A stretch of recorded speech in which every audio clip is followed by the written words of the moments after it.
We're here on the roof trying to get this roof straight. Here's a quick picture of all the guys in the felt. What's this? This is felt paper's moisture barrier. Okay, this goes down before the shingles? Yeah, it keeps the moisture from the shingles to the plywood. If you didn't have this, moisture will build up between the shingle and the plywood, which will cause the wood to rot out. And that's why we put this protective barrier here. And these holes are for vents too, Steve? Those holes are for my hat vents, also known as static vents. You'll see that upon completion tomorrow. Cool, that's a vent right there. Right there.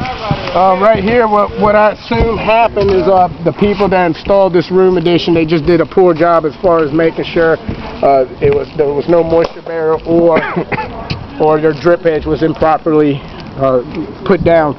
But we're going to go ahead and put metal wrap and everything, so there's not going to be no issues after we replace this bad wood.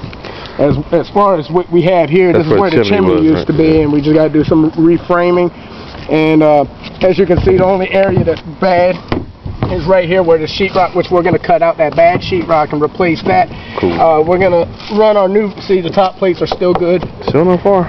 Yep. Oh yeah, nice. Cool, strong. Man. We'll have to take this off and redo this. Okay.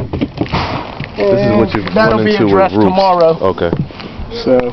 This is what you don't find out until you rip the actual shingles off and you see what's bad under here. Right. So all this wood bad's got to come up.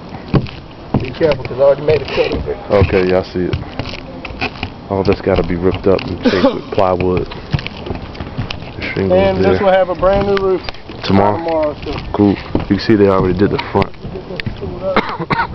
Front's already nice and clean.